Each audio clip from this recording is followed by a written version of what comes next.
You open a personal finance article on a Tuesday afternoon. It tells you that at 40, you should have $300,000 saved.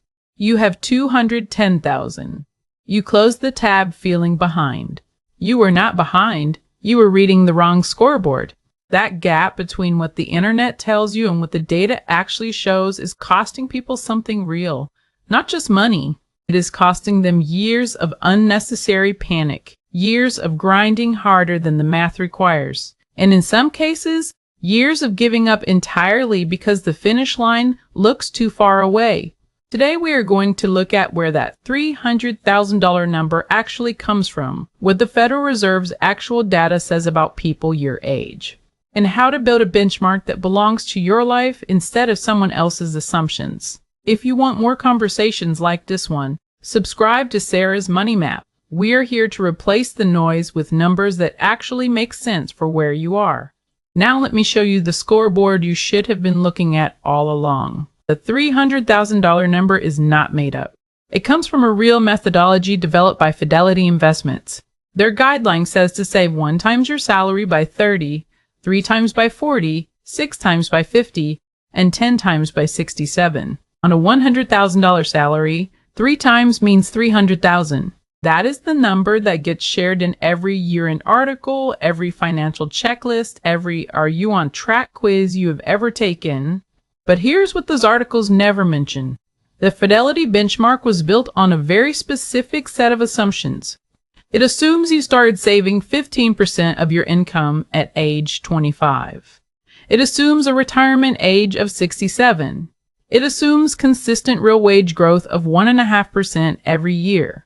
It assumes no pension income. It assumes a specific asset allocation glide path designed for someone who has been in the market for 4 decades by the time they retire. Those are not unreasonable assumptions if they describe your life. But for a large portion of the people reading those articles, they do not. If you had student loans in your 20s, the 15% savings rate was not available to you. If you changed careers, went back to school, took time off, or started your professional life later than 25, you were not on Fidelity's clock. The benchmark was calibrated for a specific financial biography, and if your biography looks different, the benchmark measures the wrong thing. This is what I call the phantom benchmark. It is a number that looks official, feels authoritative, and circulates everywhere, but it was never designed to describe where most people actually are. It was designed to describe where you need to go. T. Rowe Price, another major financial institution, publishes their own benchmarks. Their target for age 35 is 1 to 1.5 times your salary. Not 3 times, not even 2 times. 1 to 1.5. The range between these two firms for the same person at roughly the same age spans from 1 times your salary to 3 times your salary. That is a difference of $200,000 on a $100,000 income. 2 firms. Both credible. Both rigorous. A $200,000 gap. If a thermometer gave you readings that varied by 20 degrees, you would throw it out. We treat financial benchmarks as gospel even when they contradict each other by a factor of 3. The internet picks the highest number, shares it without context, and then a responsible saver reads it at 2 in the afternoon and feels like a failure. Let me show you the real median. Every 3 years, the Federal Reserve conducts something called the Survey of Consumer Finances. It is the most comprehensive household wealth study in the country. The 2022 survey, released in October of 2023, is the most current data we have. The next update will not arrive until late 2026. This is not aspirational data. This is not what you should have. This is what people actually have. For households where the head of household is between 35 and 44 years old, the median net worth is $135,600. Let that sit for a moment. The median, the exact middle. Half of American households in that age range have more than $135,600. Half have less. This is the real median. It is descriptive, not prescriptive. It tells you where the country actually stands, not where a retirement simulator thinks you should be. Now imagine 2 bars side by side. The first bar reaches up to $135,600.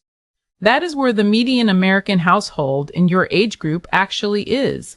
The second bar climbs to $300,000. That is Fidelity's target for someone earning $100,000.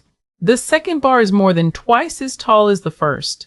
If you have been measuring yourself against that second bar, you have been measuring yourself against a standard that more than half of America has never reached. The bar you thought was the floor is actually well above the ceiling for most people your age. DQYDJ, a financial research site that breaks down the Federal Reserve data into 5-year age bands, gives us even more precision. For households aged 35 to 39, the 75th percentile net worth is $389,432. For households aged 40 to 44, the 75th percentile is $436,892. This matters. If you have $200,000 at 39, you are not at the median. You are somewhere between the 50th and 75th percentile of your age group. You are not behind the average American your age. You are ahead of most of them. Now, one honest caveat before we go further. Net worth includes home equity.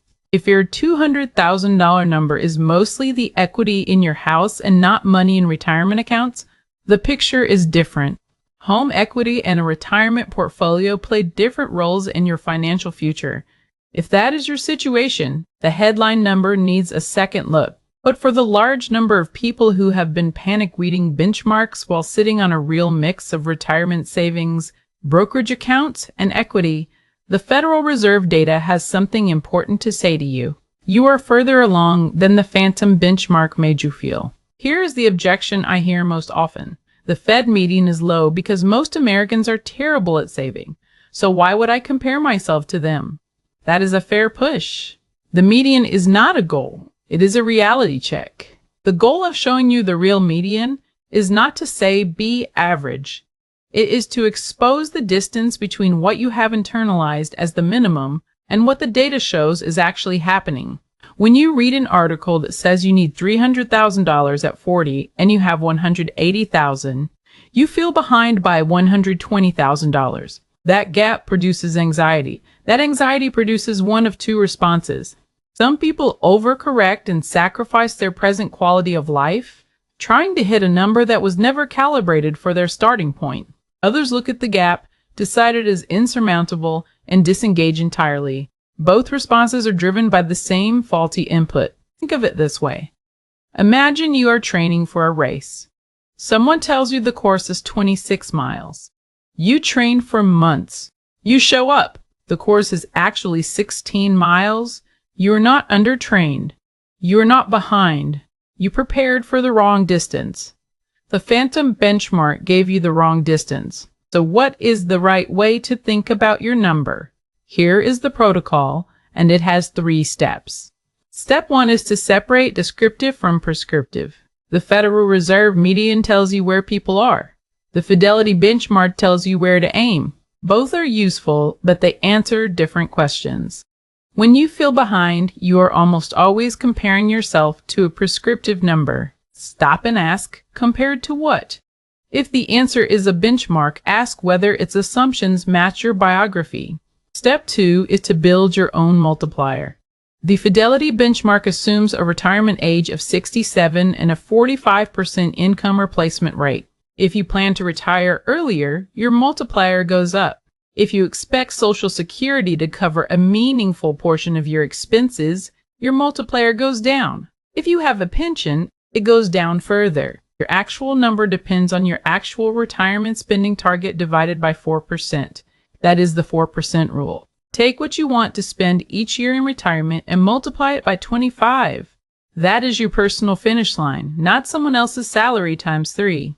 Step 3 is to run the compound math forward from where you are, not backward from where you think you should be. If you have $150,000 today at 38 and you add nothing, at 7% average annual return, you have $578,000 at 65. That is before any additional contributions. That is just the math of what you already have working for you. The anxiety comes from staring at the gap between your current balance and the benchmark. The clarity comes from running the compound line forward and seeing where you actually land. Here is what that looks like in practice. Claire is 39.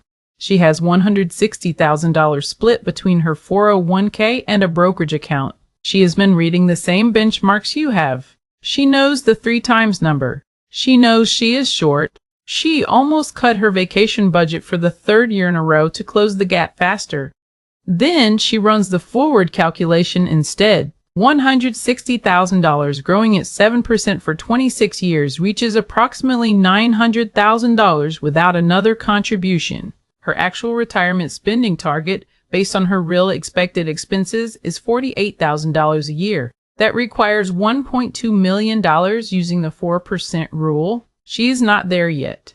But she is not starting from zero. She is starting from $900,000 of future value already in motion, before she adds another cent. The anxiety about being behind the phantom benchmark was real. The math behind it was not.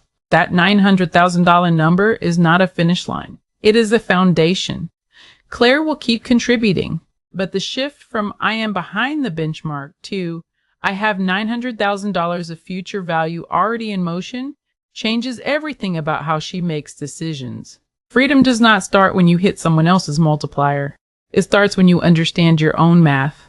Every month you spend chasing a phantom benchmark is a month you are not building a plan for the life you actually want to live. The goal was never $300,000. The goal was the life that $300,000 was supposed to represent. Here's the protocol one more time. Step 1. Separate the descriptive real median from the prescriptive phantom benchmark and stop conflating them. Step 2. Calculate your personal finish line using your actual retirement spending number times 25, not someone else's salary times 3. Step 3. Run the compound math forward from your current balance and see how much of your goal is already in motion. I want to hear from you in the comments. Tell me the benchmark number you have been measuring yourself against, and tell me how it felt when you first heard the Federal Reserve median. That shift in perspective is worth talking about. If this helped you see your own numbers more clearly, hit the like button so more people find it. I'm Sarah. This is Sarah's Money Map. I will see you in the next one. Educational content only, not financial advice. Investing carries risk, so always research before acting. This video may use AI-assisted production tools, but it is still personally checked and edited by me, Sarah.